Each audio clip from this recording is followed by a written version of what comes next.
పూరా local. Hello నమస్తే, నేను మధుకర్ రెడ్డి, పూరా లోకల్ న్యూస్.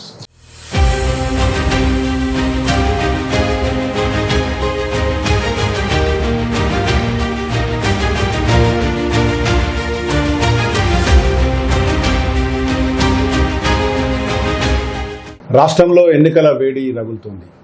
ఇప్పటికే అన్ని నియోజకవర్గాల్లో పార్లమెంట్ అభ్యర్థులంతా కూడా ప్రజలను కలవడానికి వెళ్తున్నారు. అన్ని ప్రధాన పార్టీలు కూడా అభ్యర్థులకు రంగందించాయి. అయితే రాష్ట్ర రాజకీయాలన్నీ పొలిటికల్ హబ్గా చెప్పుకునే కరీంనగర్ పార్లమెంట్ స్థానం ఇంకా ఉత్కంఠగానే కొనసాగుతుంది. ఇప్పటికీ కరీంనగర్ జిల్లాలోనే ఈ ఎన్నికల గురించి చర్చ రాష్ట్ర వ్యాప్తంగా నడుస్తుంది. అన్ని పార్టీలు కూడా చాలా ప్రతిష్టాత్మకంగా తీసుకున్న పార్లమెంట్ స్థానం కరీంనగర్. అయితే ప్రస్తుతం మనతో బీఆర్ఎస్ అభ్యర్థి, మాజీ కరీంనగర్ పార్లమెంట్ సభ్యులు బోయినపల్లి వినోద్ కుమార్ అంటున్నారు. ఎన్నికల హడావిడి కొనసాగుతుంది. ఇప్పటికే నియోజకవర్గం అంతా కూడా తెగ తిరిగి ఉన్నారు. అందరినీ ప్రజల్ని కలుస్తున్న సందర్భంగా మనం మాట్లాడే ప్రయత్నం చేద్దాం. ఎన్నికల హడావిడి ఎలా ఉండబోతోంది, అసలు 3 నెలల్లో రాష్ట్ర రాజకీయాలు జరిగిన మార్పులను తెలుసుకునే ప్రయత్నం చేద్దాం. సార్ చెప్పండి, మీరు దాదాపు 3 నెలల నుంచి కూడా ప్రజల్లో మమేకమై తిరుగుతున్నారు. గతంలో ప్రజల్లో ఉన్నప్పుడు కూడా ఎన్నికల రాజకీయాలన్నీ కూడా మారిపోయాయి. అసెంబ్లీ ఎన్నికల తర్వాత పార్లమెంట్ ఎన్నికలు. ఇప్పుడు మీరు చూస్తున్న సందర్భంగా మీరు ప్రజల్లోకి వెళ్తున్నారు. ఎలా కనబడుతుంది? ప్రజల మూడు ఎలా ఉంది? ప్రజలు ఇంకా పార్లమెంట్ ఎన్నికల పట్ల పెద్ద ఆసక్తిగా చర్చించేటువంటి సమయం వాళ్ళకు దొరకలేదు.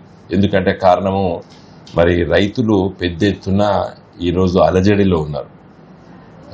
నీళ్లు లేక, కరెంటు సక్కంగా రాక, పంటలు చేతికొచ్చే సమయంలో చివరి తడి వస్తే పంట చేతులకు వచ్చేటువంటి ఆలోచనలో కొంతమంది, తర్వాత కాంగ్రెస్ పార్టీ విపరీతమైనటువంటి హామీలు ఇచ్చింది ఎన్నికల ముందు, శాసనసభ ఎన్నికల ముందు. అవి ఎప్పుడు వస్తాయి అనే ఆసక్తితో చూస్తున్నారు యావత్తు తెలంగాణ ప్రజలు. రైతులైతే మాకు 500 రూపాయలు ప్రతి క్వింటాల్కి ఇస్తాడా ఇవ్వడా రేవంత్ రెడ్డి అని, స్త్రీలు మాకు 2000 నుండి 4000 వరకు పెన్షన్ ఇస్తారని చెప్పి ఆసరా పెన్షన్దారులు, తర్వాత ప్రతి స్త్రీకి 2500 రూపాయలు ఇస్తామని చెప్పి మహాలక్ష్మి స్కీము, ఇవన్నీ కూడా ఆసక్తితో చూస్తూ ఉన్నారు. ఇప్పుడు పార్లమెంట్ ఎన్నికలు మరి షెడ్యూల్ అనౌన్స్ అయింది, నోటిఫికేషన్లు కూడా వస్తున్నాయి. తెలంగాణ రాష్ట్రంలో పార్లమెంట్ ఎన్నికల పట్ల ఇప్పుడిప్పుడే ప్రజలు చర్చించాలని అనుకుంటున్న సమయం. ఇప్పటివరకు ఒక పోలరైజ్డ్ థింకింగ్ అయితే వచ్చినట్టు నేను భావిస్తలేదు. మనం చూస్తున్నాం 3 నెలల కింద వరకు బీఆర్ఎస్ ప్రభుత్వం రాష్ట్రంలో ఉంది. 3 నెలల తర్వాత చూస్తే కాంగ్రెస్ పాలన ఉంది.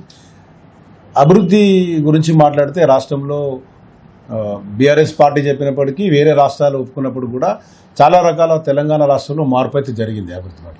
అది ఎందుకు ఈ ప్రజలు మొన్నటి అసెంబ్లీ ఎన్నికల్లో అలా చూస్తున్నారు? ఇప్పుడు మీరు పార్లమెంట్ ఎన్నికల్లో ఏం జరగబోద్ది అనుకుంటున్నారు? పార్లమెంటు ఇప్పుడు 3 నెలలు కాదు, 4 నెలలు దాటింది. డిసెంబర్ 3 నాడు ఫలితాలు వచ్చినాయి. జనవరి, ఫిబ్రవరి, మార్చ్, ఏప్రిల్ 3తో 4 నెలలు నిండినాయి. ఇప్పుడు 5వ మాసాల్లో అడుగు పెట్టాం మనం.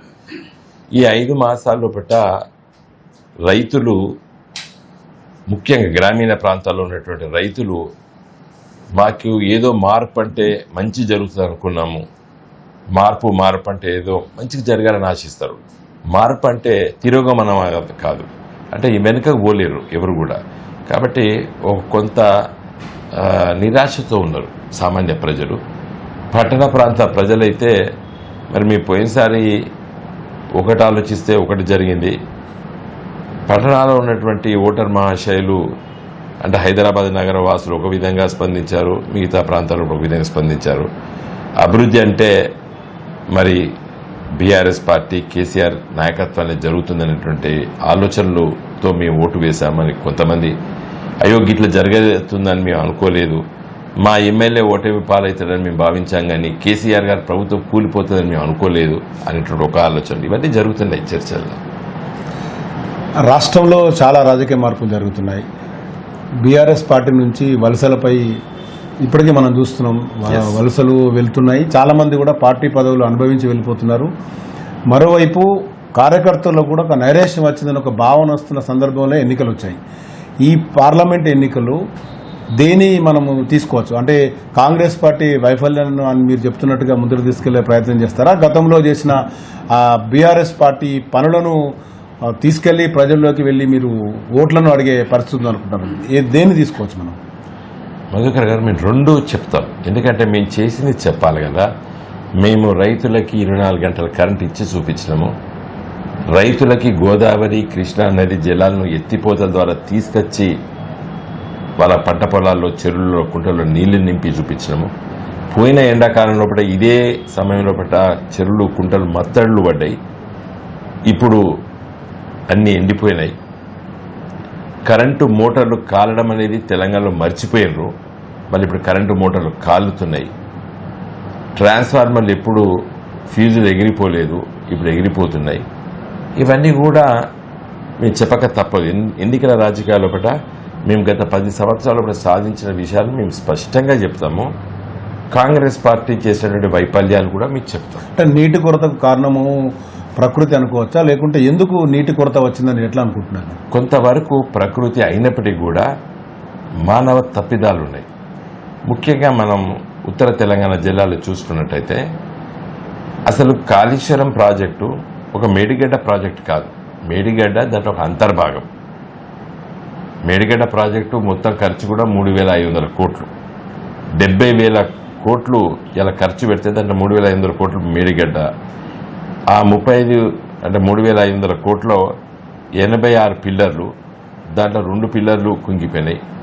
2 పిల్లర్లు బదులు ఇంకో 2-3 పక్కయ్యి అటు ఇటు తీసేసిన ఒక 4 పిల్లర్లు కట్టడానికి ఒక 200-300 కోట్ల కంటే ఎక్కువ ఖర్చు కాదు. ఎందుకు తప్పిదం జరిగింది, ఎందుకు కుంగిపోయింది? అది ఇంజనీరింగ్ ఫాల్టా, కాంట్రాక్టర్ ఫాల్టా, డిజైనింగ్ ఫాల్టా, లేకపోతే మెయింటెనెన్స్ ఫాల్టా, లేకపోతే ప్రకృతి వల్ల కూడా సింక్ కావచ్చు. అటు చుట్టుపక్కల అన్ని బొగ్గు గనులు ఉన్నాయి, ఏదైనా తప్పిదం జరిగిందా ఫౌండేషన్లో? కాబట్టి ఇవన్నీ ఒక విచారణ చేసి ఎవరి తప్పిదమో తెలుసుకుందాం, దాంట్లో తప్పు లేదు. తెలుసుకోవాలి కూడా ఎవరి తప్పిదం వల్ల జరిగింది, ఎందుకు జరిగింది అనేది. కానీ దాన్ని వెంటనే రిపేర్ చేయవలసిన అవసరం ఉండే.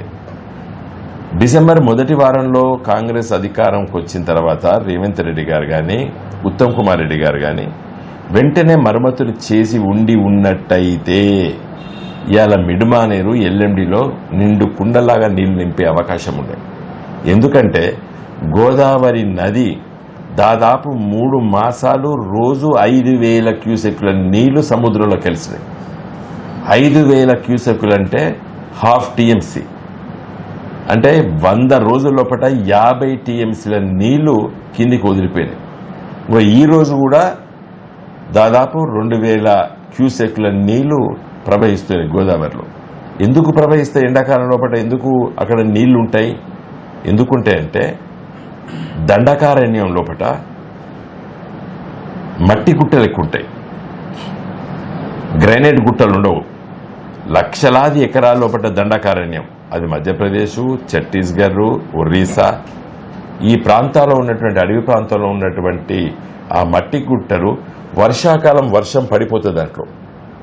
ఎండాకాలం అడవిలో ఉన్నటువంటి చెట్లన్నీ ఆకులు రాలిన తర్వాత సూర్య రశ్మికి ఆ మట్టి దిబ్బలకి నీళ్లు బయటకు వచ్చేసి ఊజ్ అవుట్ అయ్యి చిన్న చిన్న సెల్లేలాగా వచ్చేసేసి ఒక దగ్గర ప్రాణహిత నది పుడుతుంది, ఒక దగ్గర ఇంద్రావతి పుడుతుంది. మీరు ఓవరాల్ గా చెప్పేది అందుకే గోదావరి నీళ్లు పోతాయి.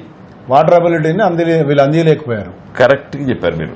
వాటర్ అంతా ప్రవహిస్తున్నప్పుడు దాన్ని ఎత్తిపోతల ద్వారా ఇవాళ మిడ్మానేరు ఎల్ఎండి నింపి ఉన్నట్టయితే, చెరువులు కుంటలు అన్ని నింపి ఉన్నట్టయితే ఇవాళ ఈ కరువు ఇంత సీరియస్గా ఉండకపోవు. కొంత ప్రకృతి కరువు కూడా వచ్చింది. ఎందుకంటే పోయినసారి మంచి వర్షాలు పడ్డాయి, కానీ పడ్డపు వర్షాలు కొన్ని రోజులు బాగా కురిసినాయి కాబట్టి అవి మనము నిల్వరించుకోలేము. కానీ ఏదేమైనప్పటికీ కూడా గోదావరి నది నుండి ఎండాకాలంలో ప్రవహించే నీళ్లు ఎత్తిపోతలే చాలా ముఖ్యం. ఏది యాసంగి పంటకి. మిగతా కాలం లోపల వర్షాకాలం లోపల కూడా మంచిగా నీళ్లు నింపి ఉండేటువంటి గొప్ప అవకాశం ప్రాజెక్టు. దాన్ని నిందించి అదే తప్పు ప్రాజెక్టుగా చిత్రీకరించడానికి రేవంత్ రెడ్డి గారు ప్రయత్నం చేశారు, విఫలమైపోయారు. నిన్నగాక మొన్న పత్రికల్లో చూసినాము. దాన్ని రిపేర్ చేయవలసిన అవసరం ఉంది అని చెప్పి ఇప్పుడు ఆలోచన చేస్తున్నారు. ఓకే, ఇప్పుడు వాటరు అంటే ఏదైతే సాగునీరు అందించలేకపోయినా ఒక వైఫల్యం. రెండోది ఏం చెప్పగలుగుతారు? ఇప్పుడు ఆ ఒక ఇష్యూని మీరు తీసుకెళ్ళినప్పటికీ రైతుల వరకు మీరు రీచ్ కాగలుగుతారు. సామాన్య ఓటరు ఇప్పుడు మొన్నటి జరిగిన మార్పులు, అధికార మార్పు జరిగినప్పటికీ కూడా పార్టీల ఈ బ్యాలెన్స్ ఇన్బ్యాలెన్స్లు చూస్తే కాంగ్రెస్కు మన కరీంనగర్ పార్లమెంటు పరిధిలో చూసుకున్నప్పటికీ మీకు వాళ్ళకి చూసుకుంటే 4 అసెంబ్లీ నియోజకవర్గాలు వాళ్ళు, 3 బీఆర్ఎస్ ఉన్నప్పటికీ ఈరోజు ఎన్నికల్లో ఇంకా ఏమేమి సమస్య తీసుకెళ్తారు, మీ యొక్క గతంలో చేసిన పాలనకు సంబంధించి ఎలా తీసుకోగలుగుతారు? ఇప్పటికీ కార్యకర్తల్లో కూడా ఒక నైరాశ్యం వచ్చిందని చెప్తున్నారు. బీఆర్ఎస్లో చాలామంది కూడా కాంగ్రెస్ వైపు మొగ్గు చూపి వెళ్తున్న పరిస్థితిలో ఈ పార్లమెంట్ ఎన్నికలు మీకు ఒక ఛాలెంజ్ అనిపించట్లేదా? కరీంనగర్ పార్లమెంట్ నియోజకవర్గంలో కూడా మా పార్టీ కార్యకర్తలు, నాయకులు ఎవరు కూడా మా పార్టీ నుండి బయటికి వెళ్ళడం లేదండి. కాకపోతే కొంచెం నిరాశ, నిస్పృహ, అధికారం కోల్పోయినటువంటి ఒక బాధ ఉండొచ్చు కొంతమంది కార్యకర్తలు, నాయకుల్లో. కానీ మా పార్టీ కార్యకర్తలు అందరూ కూడా పోరాట పటిమ కలిగినటువంటి నాయకులు. మనం ఓటమి పాలైనాం కాబట్టి మనం ఇంకెక్కువ కష్టపడాలి. మనం మళ్ళీ పార్లమెంట్ ఎన్నికల్లో మన అభ్యర్థిని గెలిపించుకోవాలి. తదనంతరం రాబోయేటువంటి మరి సర్పంచ్, ఎంపీటీసీ, జెడ్పీటీసీ, పిఏసీఎస్ ఎన్నికల్లో మన పార్టీని బలంగా గెలిపించుకోవాలనేటువంటి ఒక ఆత్మస్థైర్యం మా పార్టీ కార్యకర్తలకు ఉంది. కాబట్టి నేను చెప్తున్నాను, కరీంనగర్ పార్లమెంట్ నియోజకవర్గంలో మా పార్టీ కార్యకర్తలు అక్కడోళ్ళు ఇక్కడోళ్ళు పోయి ఉండొచ్చు, కానీ పెద్ద వలసలు మా దగ్గర లేవు. పేరుగాంచినటువంటి నాయకులు కూడా ఎవరు మా పార్టీ నుండి బయటకు వెళ్ళలేదు. ఇప్పుడు ప్రధాన పార్టీలో చూసుకుంటే కాంగ్రెస్ అభ్యర్థి అయితే ఈ రోజు వరకు ఇంకా డిక్లేర్ కాలేదు. ఒక సిట్టింగ్ ఎంపీకి, మాజీ సిట్టింగ్ ఎంపీకి మధ్య పోటీ నడుస్తుంది. ఇద్దరిని బేరీజులు వేసుకున్నా కూడా రాష్ట్రంలో అధికారం లేదు బీఆర్ఎస్కి, కేంద్రంలో అధికారం ఉన్న బీజేపీ. అభ్యర్థుల మధ్య ఇద్దరు కరీంనగర్లో పోటీ జరుగుతున్నది. మీరు గతంలో చేసిన అభివృద్ధి పనులేంది, మీరు చేయలేకపోయిన అంశాలు ఏమున్నాయి? ఇప్పుడు సిట్టింగ్ ఎంపీగా బీజేపీ అభ్యర్థి ప్రస్తుతం పోటీలో ఉన్న బండి సంజయ్ చేసిన పనులేంటి, ఆయన ఏం చేయలేకపోయినా అనుకుంటున్నారు? నేను 2019 లోపట ఓడిపోవడం జరిగింది. అప్పుడు మాకు 7 శాసనసభ నియోజకవర్గాల్లో కూడా 7 మా ఎమ్మెల్యేలే గెలిచారు.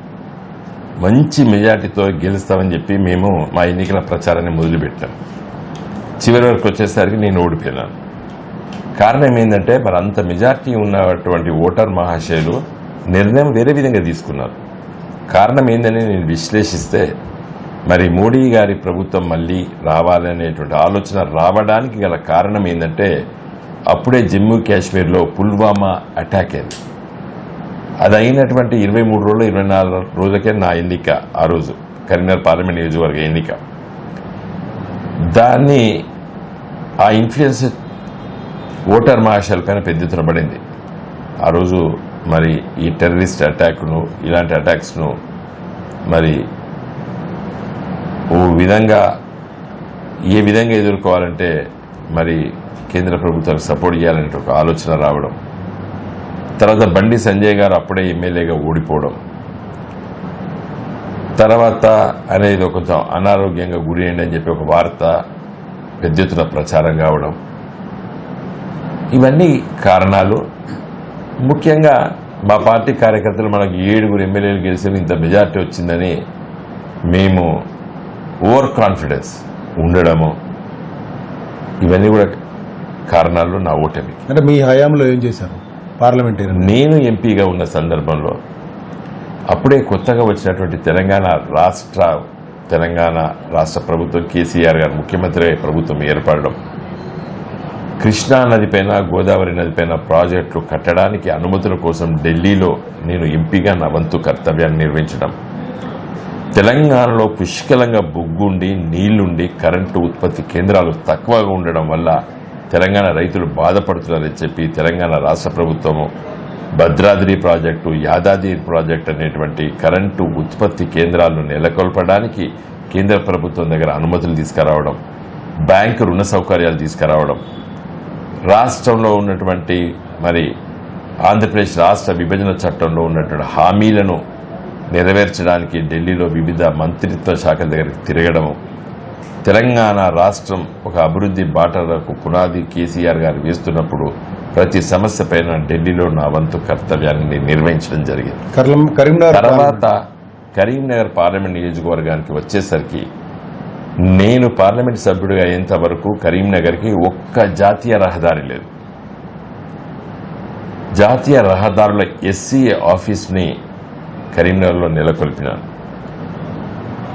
జగిత్యాల, కరీంనగర్, వరంగల్, కోదాడ వరకు ఉన్నటువంటి జాతీయ రహదారుల ప్రతిపాదనను నేను అమలయ్యేటట్టు కేంద్ర ప్రభుత్వం దగ్గర తిరిగి దాన్ని అమలు చేయించాను.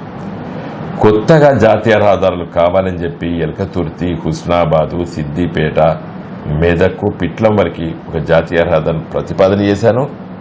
దాన్ని శాంక్షన్ చేయించాను, భూసేకరణ చేయించాను, టెండర్లు పిలిపించాము. ఇప్పుడు వేగవంతంగా పనులు అవుతున్నాయి హుస్నాబాద్ నియోజకవర్గంలో. తర్వాత కొన్ని ప్రతిపాదనలను ఇన్ ప్రిన్సిపల్గా యాక్సెప్ట్ చేయించాను. కరీంనగర్, సిరిసిల్ల, కామారెడ్డి, పిట్లం వరకు ఒక జాతీయ రహదారి, కరీంనగర్, సల్లూరు, వెనువంక, జమ్మికుంట, టేకుమట్ల, భూపాలపల్లి, సీరొంచ వరకు ఒక జాతీయ రహదారి, కరీంనగర్, రాయపట్నం ఒక జాతీయ రహదారి, సూర్యాపేట, జనగామ, సిద్దిపేట వరకు ఉన్నటువంటి జాతీయ రహదారిని సిద్దిపేట నుండి సిరిసిల్ల, వేములవాడ, చందుర్తి, కతలాపూరు, రుద్రంగి మీదిగా మన కూరుట్ల వరకు చేయాలని చెప్పి ఇవన్నీ 1000 కోట్లు, ఒక్కొక్క రోడ్డుకి 800 కోట్లు, 3000 కోట్లు, ఈ విధంగా జాతీయ రహదారులు. అన్నిటికంటే ముఖ్యమైన సమస్య మరి రైల్వే లైన్ కావాలని చెప్పి కరీంనగర్ ప్రజలు చిరకాల వంచ హైదరాబాద్కి నేరుగా వెళ్ళాలి. ఇప్పుడు కరీంనగర్, వేములవాడ, సిరిసిల్ల, సిద్దిపేట, కొమరవెల్లి, గజ్వేలు, మనోరాబాదు, మెడ్చెలు, అల్వాలు, సికింద్రాబాద్ రైల్వే లైన్ని శాంక్షన్ చేపించడం. ఈరోజు సిద్దిపేట వరకు రైలు నడుస్తున్నది, కంప్లీట్ అయిన వర్క్స్. సిద్దిపేట టు సిరిసిల్ల వరకు ఈ సంవత్సరం చివరి వరకు అయిపోతుంది. సిరిసిల్ల నుండి వేములవాడకు రావాలంటే మిడ్మానేర్ మీద బ్రిడ్జి కట్టాలి, అది కొంత సమయం పడుతుంది.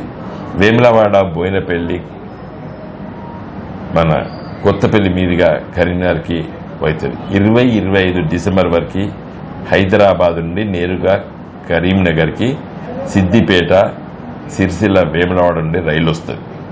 ఇది నేను చేసే ప్రయత్నం అమలైంది. తర్వాత అన్నిటికంటే ముఖ్యమైనది కరీంనగర్ నగరానికి స్మార్ట్ సిటీ. మోడీ గారి ప్రభుత్వం 100 స్మార్ట్ సిటీలు ప్రకటిస్తే కరీంనగర్కు రావాలని చెప్పి నేను పట్టుబట్టాను. హైదరాబాదు, వరంగల్ ఈ 2 మాత్రమే స్మార్ట్ సిటీస్ కింద ప్రకటించింది కేంద్ర ప్రభుత్వం. నేను కరీంనగర్ని ఇంక్లూడ్ చేయాలని చెప్పి పోరాటం చేసి అర్హత లేకున్నప్పటికీ కూడా కరీంనగర్ని ఆ జాబితాలో పెట్టించి వెంకయ్యనాయుడు గారు లాంటి మంత్రిని ఒప్పించి అది శాంక్షన్ చేపించి ఇలా కరీంనగర్లో ఏ మూలకు పోయినా సీసీ రోడ్లు, కేబుల్ బ్రిడ్జ్లు, రివర్ ఫ్రంట్లు, అందమంగా సుందరంగా మరి ఉన్నటువంటి సెంటర్స్ ఇవన్నీ చేపడానికి నా వంతు కర్తవ్యం నిర్వహించాను. కరీంనగర్లో ఒక విద్యా కేంద్రంగా కావాలని చెప్పి IIIT కరీంనగర్ కావాలని చెప్పి నేను కొట్లాడాను. కేంద్ర ప్రభుత్వం 20 ప్రకటించింది దేశవ్యాప్తంగా. ఒక 50 ఎకరాల భూమిని ఆనాటి కలెక్టర్ నీతూ ప్రసాద్ గారి ద్వారా కేంద్ర ప్రభుత్వానికి ప్రతిపాదన పంపించినారు. దురదృష్టవశాత్తు నేను 2019లో ఓడిపోయిన తర్వాత దాన్ని ఎవరు పట్టించుకోలేదు. అది ఇప్పుడు కర్ణాటకకు వెళ్ళిపోయింది. తర్వాత ఒక ఇంటర్నేషనల్ స్కిల్ డెవలప్మెంట్ సెంటర్ కావాలని చెప్పి సింగపూర్లో ఉంది, అది కరీంనగర్లో రావాలని చెప్పి నేను ప్రతిపాదన చేశాను. మరి అది దానికోసం రానున్న రోజుల్లో నేను ప్రయత్నం చేసి కరీంనగర్కి ఒక international standard skill development centre తీసుకురావాలని చెప్పి నేను ఆలోచన చేస్తున్నాను. తర్వాత ఒక విద్యా కేంద్రంగా దీన్ని తీర్చిదిద్దాలని చెప్పి ఆలోచన చేస్తున్నాను. కరీంనగర్, పూర్వపు కరీంనగర్ జిల్లాలో వేములవాడ, ధర్మపురి, కొండగట్టు, కాళేశ్వరం లాంటి పుణ్యక్షేత్రాల్ని కేంద్ర ప్రభుత్వం ప్రసాద్ స్కీమ్లో నేను ఆ రోజు ప్రతిపాదన చేశాను. కానీ దురదృష్టవశాత్తు దాంట్లో పనులు కాలేదు. కొండగట్టు దేవాలయానికి ప్రభుత్వ భూమి అంటే అడవి ఉంటుంది, దాంట్లో ప్రభుత్వ భూమి 333 ఎకరాల భూమిని నేను మరి కొండగట్టు దేవాలయానికి ఇప్పించడం జరిగింది. అది నా పాత్ర చాలా పెద్ద పాత్ర. కాబట్టి అభివృద్ధి ఏకైక లక్ష్యంతో పనిచేసిన 5 సంవత్సరాలు.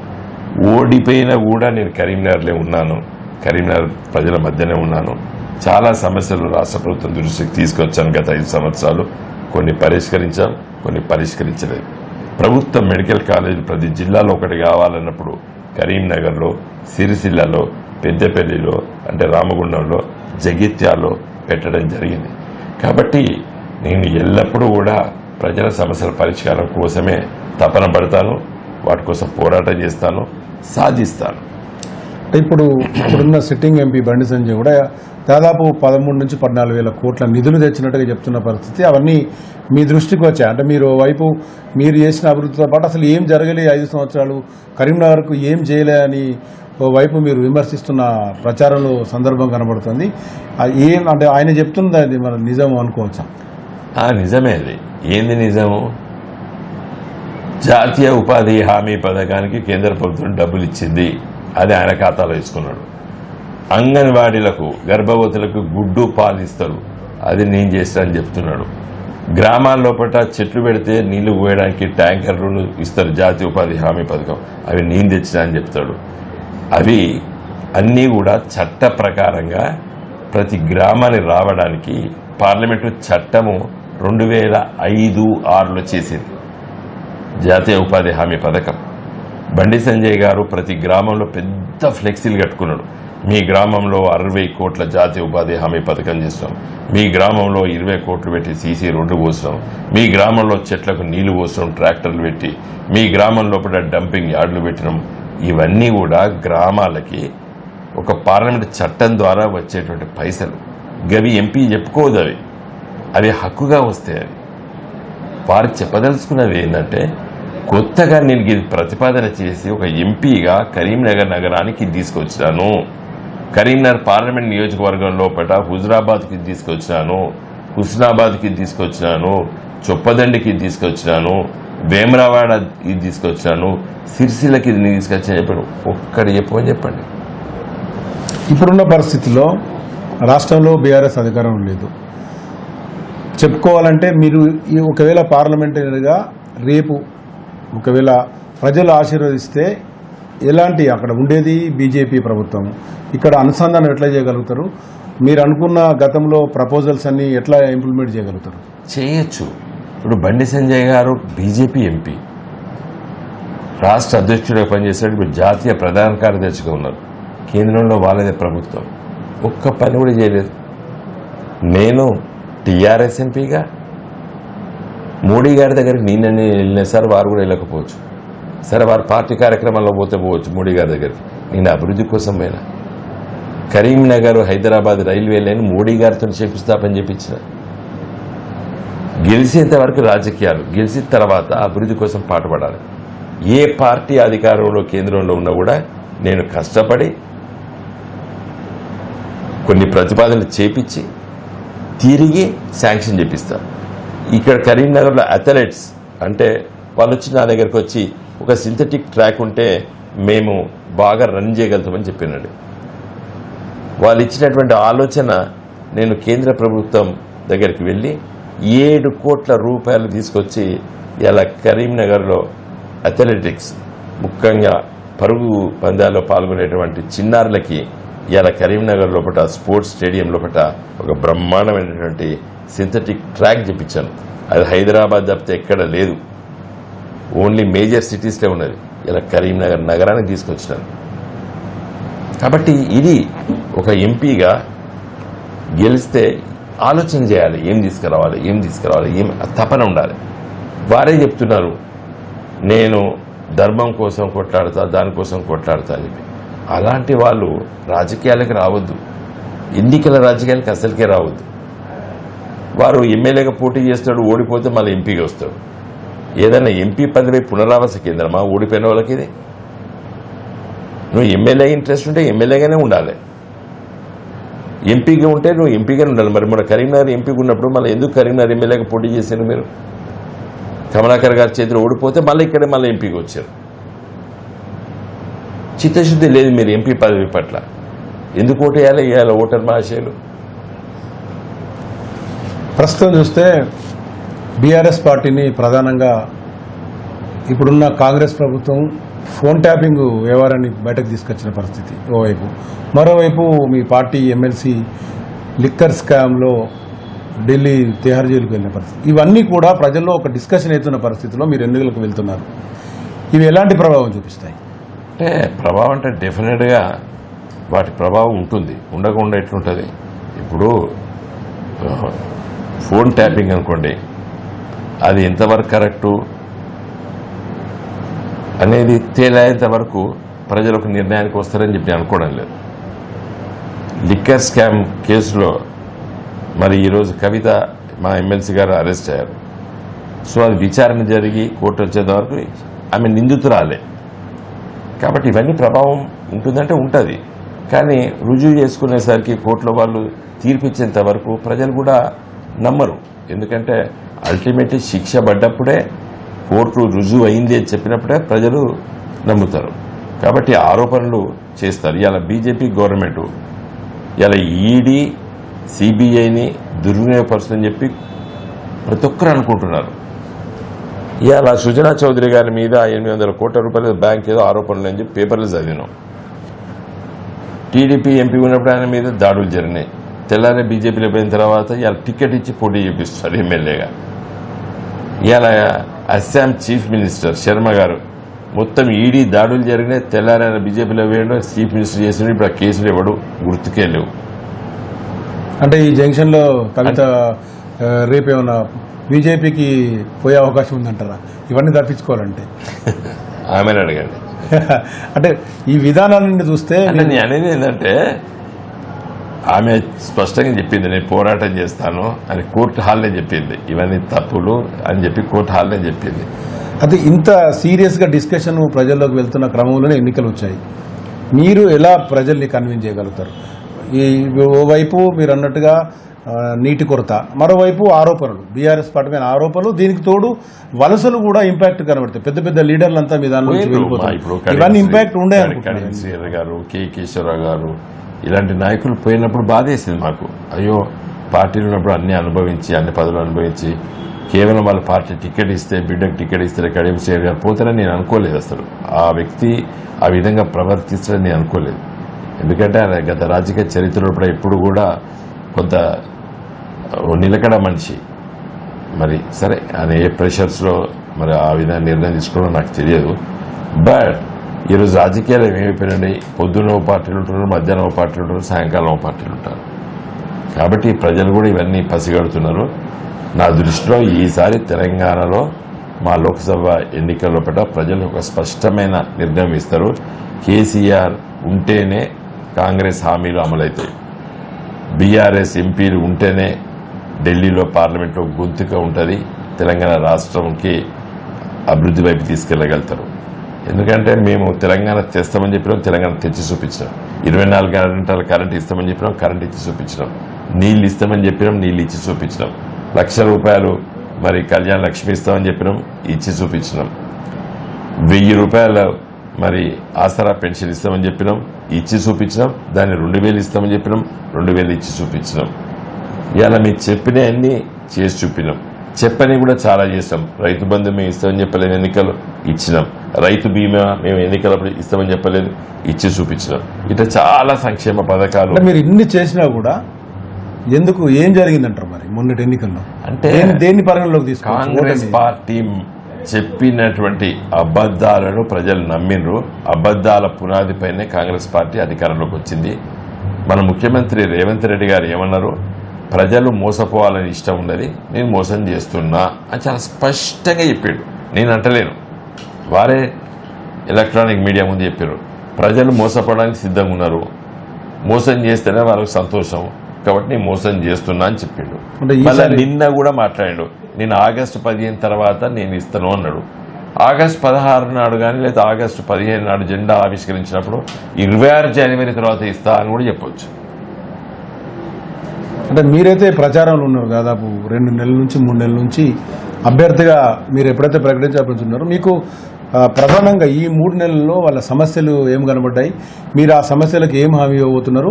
మీకు కరెక్ట్గా చెప్పాలంటే ఓవైపు దేశవ్యాప్తంగా బీజేపీ రామ్ మందిర్గా ఒక మేనే నడుస్తుంది. అంటే ప్రజలంతా కూడా తులుతున్న క్రమంలో మీరు ఒక అగ్ని పరీక్షగా వెళ్తున్న పరిస్థితి ఉంది. ఓవైపు రాష్ట్రంలో బీఆర్ఎస్కు జరిగిన పరిస్థితులు, కాంగ్రెస్ ఓవైపు, మరోవైపు బీజేపీ మోడీ చరిష్మా ఉన్నది.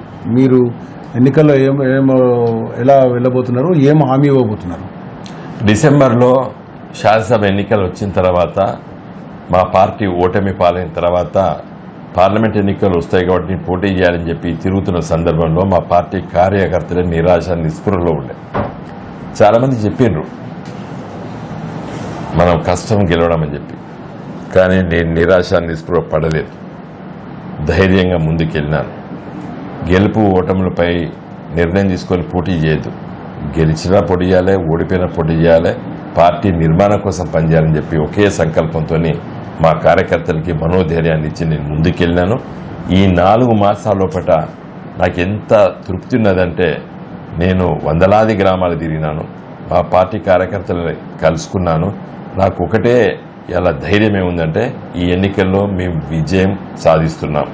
ఎందుకంటే మా కార్యకర్తలకి మనోధైర్యం వచ్చింది, చిత్తశుద్ధి ఉన్నది, ధైర్యంతో కొట్లాడుతున్నారు. ఎన్నికల్లో ఎదురు పార్టీలు బీజేపీ పార్టీ, కాంగ్రెస్ పార్టీ చెప్పినటువంటి మాటల్ని ప్రజలు నమ్మకూడదని చెప్పి కూడా పెద్ద ఎత్తున ప్రచారం చేస్తున్నారు. అన్నిటికంటే ముఖ్యంగా ఏంటంటే, ఇలా హామీలు నిలబెట్టుకోలేదు కాబట్టి కాంగ్రెస్ వ్యతిరేక పవనాలు ఈ రాష్ట్రంలో వీస్తున్నాయి. కరీంనగర్ పార్లమెంట్ నియోజకవర్గంలో కాంగ్రెస్ వ్యతిరేకత ఉన్న ఓటర్ మహాశయులందరూ కూడా మాకు ఓటేస్తారు. బీజేపీ పార్టీ అభ్యర్థి గత 5 సంవత్సరాల కింద గెలిచి 5 ఏళ్లలో 5 రూపాయల పని కూడా చేయలేదు మాకు అని చెప్పేటువంటి అభిప్రాయం ప్రజల్లో ఉన్నది. అభివృద్ధి పైన ఇతనికి చిత్తశుద్ధి లేదు. అభివృద్ధి కోసం పనిచేసేటువంటి ఎంపీ ఈయన కాదు బండి సంజయ్ గారు అనేటువంటి అభిప్రాయం కూడా ప్రజల్లోకి వచ్చింది. కాబట్టి నా గెలుపు తథ్యం. ఆల్ ది బెస్ట్ అండి. ఇది మొత్తంగా చూసుకుంటే ఎన్నికలు చాలా రాష్ట్ర వ్యాప్తంగా చూసుకుంటే ప్రతి నియోజకవర్గంలో ఒక్కొక్క రాజకీయ వేడి రగులుతున్నప్పటికీ కరీంనగర్ పార్లమెంట్లో మాత్రం చాలా నెక్ టు నెక్ ఫైట్ ఉండబోతుంది. ఓవైపు ఇప్పటికే బీజేపీ రామ్ మందిర్ ఏదైతే రామ్ నిర్మాణం ఉందో అది ప్రధానంగా ఓటర్లకు తీసుకెళ్తున్న పరిస్థితి. దీనికి తోడుగా కాంగ్రెస్ పార్టీ వైఫల్యం వాళ్ళు తీసుకెళ్తే ఇప్పుడున్న పరిస్థితుల్లో మాత్రం వినోద్ కుమార్ చెప్తున్నట్టుగా కరీంనగర్ పార్లమెంట్లో గతంలో తాను చేసిన అభివృద్ధి మరోసారి ప్రజల వద్దకు తీసుకెళ్లడంతో పాటు రానున్న రోజుల్లో ఏమేమి కావాలి నియోజకవర్గానికి పూర్తిగా అవగాహన ఉన్నది, తను తీసుకెళ్తున్నానని చెప్తున్న పరిస్థితి. మొత్తంగా ఇంకా 20-25 రోజుల్లో ప్రజలు తమ మనోగతాన్ని, తమ మస్తిష్కంలోని ఆలోచనలను ఈవీఎంలో భద్రపరిచే పరిస్థితుల్లో ఎలా ఉండబోతుందో ఎదురు చూడాల్సిన పరిస్థితి. కెమెరా పర్సన్ మైదర్తో మధుకర్ రెడ్డి, పూరా లోకల్ న్యూస్, కరీంనగర్.